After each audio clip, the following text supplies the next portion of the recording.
Classes. Students, आज हम class 8 का कंसेप्ट है स्क्वायर एंड स्क्वायर रूट, उसको करने जा रहे हैं। तो आज मैं सबसे पहले आपको स्क्वायर के बारे में बताऊंगी। स्क्वायर क्या होता है? स्क्वायर, जैसे आपने पहले भी वर्ड सुना है कि देखिए, अगर आप ज्योमेट्री में पढ़ते हैं तो ये स्क्वायर है, आपने यही स्क्वायर पढ़ा ना अब तक। बट अगर हम किसी भी नेचुरल नंबर को इटसेल्फ से मल्टीप्लाई करें तो जो आंसर होगा वो भी एक स्क्वायर होगा।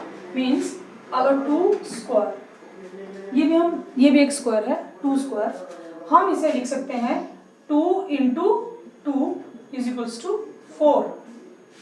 मीन्स हमने 2 को स्क्वायर किया। स्क्वायर मीन्स 2 को इटसेल्फ से मल्टीप्लाई। और when a number is multiply bye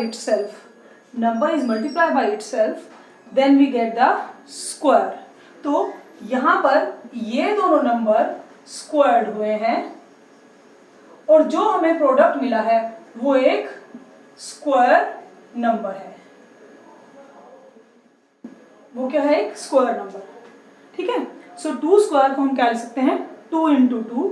जब 4 मिलता है तो वो एक स्क्वायर नंबर है। और यहाँ पर हमने 2 को स्क्वायर्ड किया है, 2 को स्क्वायर्ड किया है मीन्स 2 टाइम्स। ऐसे ही जो हमारा एरिया ऑफ स्क्वायर है वो भी क्या होता है? Side into side. आप क्या लिखते हैं? साइड स्क्वायर, है ना। सो ये भी यहाँ पर भी हमारा साइड को स्क्वायर्ड किया गया, तो हमें जो प्रोडक्ट मिला that is the area of a square. But हमारे इसमें when a number multiply by itself. अब दूसरी बात आपको कि मैंने यहाँ पर कुछ 10 नेचुरल नंबर हैं, उनके स्क्वायर लिखे हैं 1 से लेकर 10 तक के, उन सबके स्क्वायर लिख दिए हैं। 1 multiply by 1, 2 square is 4, 3 square is 9, like this way up to 10। अब सबसे इंपॉर्टेंट बात एक इसमें है कि हम, ये नेचुरल नंबर है 10, हम हर नेचुरल नंबर का स्क्वायर फाइंड आउट कर सकते हैं। क्या बताया मैंने? कि हम हर नेचुरल नंबर का स्क्वायर फाइंड आउट कर सकते हैं। बट जरूरी नहीं है कि हर नेचुरल नंबर एक स्क्वायर हो।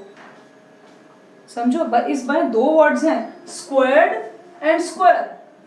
हर नेचुरल नंबर को स्क्वायर कर सकते हैं। मीन्स आप किसी को भी 13 को 13 से मल्टीप्लाई कीजिए तो आपने 13 का स्क्वायर कर दिया।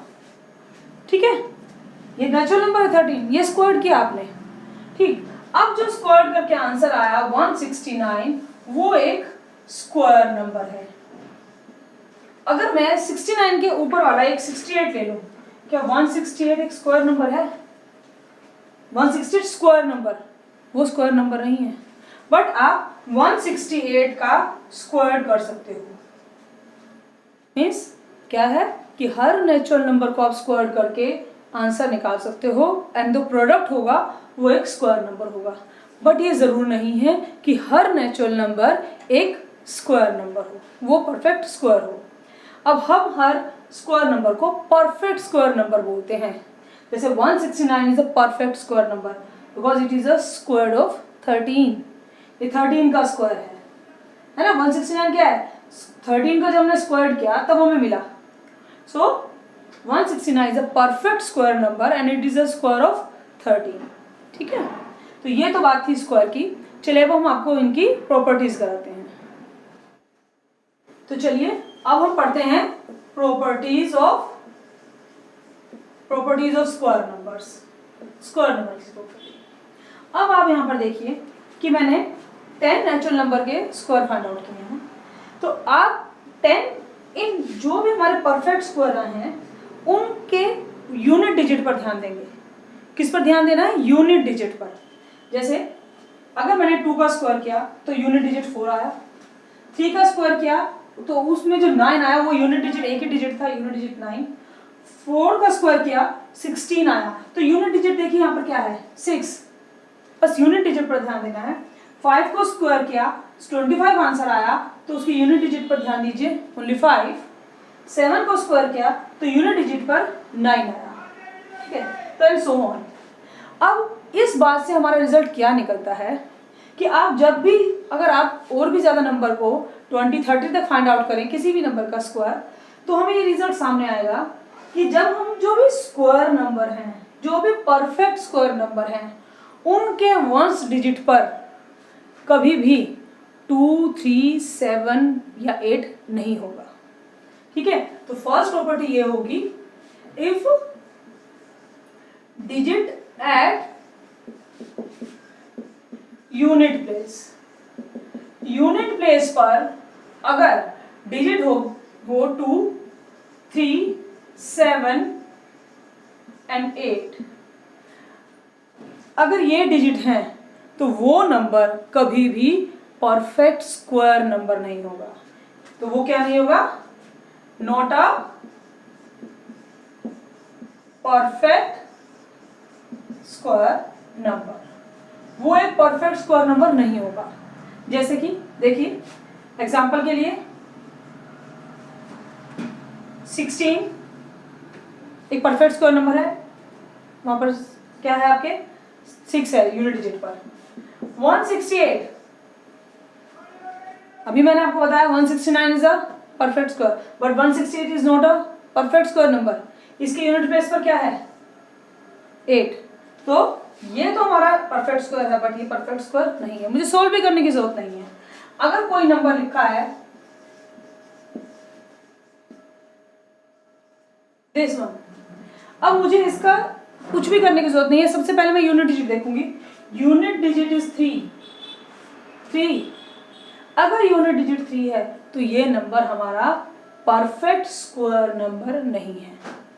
मैंने बताया ना कि हर natural number perfect square number नहीं होता, तो ये हमारा परफेक्ट स्क्वायर नहीं है, ये भी नहीं है, ये भी नहीं है, बट ये परफेक्ट स्क्वायर है, यहाँ पर 6 है। ठीक है, चलिए अब दूसरी प्रॉपर्टी करते हैं। सेकेंड प्रॉपर्टी, भाई अब ये तो पता चला कि हाँ 2, 3, 7, 8 जो अगर डिजिट लास्ट यूनिट प्लेस पर हैं तो वो परफेक्ट स्क्वायर नहीं होंगे। तो इनको छोड़कर बाकी के डिजिट्स कौन से बचे? बाकी के डिजिट्स बचे हैं इनको छोड़कर 0, 1, 4, 5, 6 एंड 9, कि अगर ये डिजिट्स हैं यूनिट प्लेस पर, कौन से प्लेस पर? यूनिट प्लेस पर। अगर यूनिट प्लेस पर ये डिजिट है तो क्या वो परफेक्ट स्क्वायर होंगे? भाई अगर ये हैं तो परफेक्ट स्क्वायर नहीं है, बट कि अगर ये डिजिट हुए तो क्या वो परफेक्ट स्क्वायर हो गए? नहीं, कोई कंपलसरी नहीं है। तो हम लिखेंगे मे बी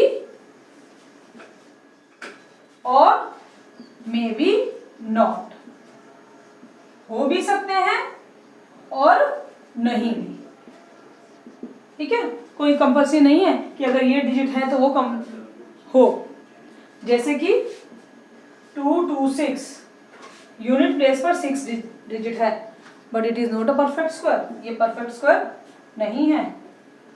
यूनिट प्लेस पर 6 है ना, बट अगर हमारा 16 था तो ये हमारा परफेक्ट स्क्वायर है, यूनिट प्लेस पर 6 है।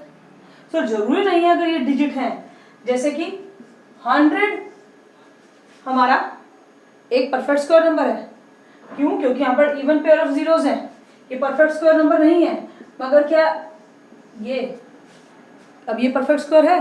नहीं, this is not a perfect square number. So जरूरी नहीं है कि अगर इनको छोड़कर ये डिजिट किसी यूनिट प्लेस पर नंबर के यूनिट प्लेस पर हो तो वो परफेक्ट स्क्वायर नंबर होगा। चलिए इस वीडियो में मैं इतना ही बताऊंगी, नेक्स्ट में आपको और प्रॉपर्टीज कराएंगे।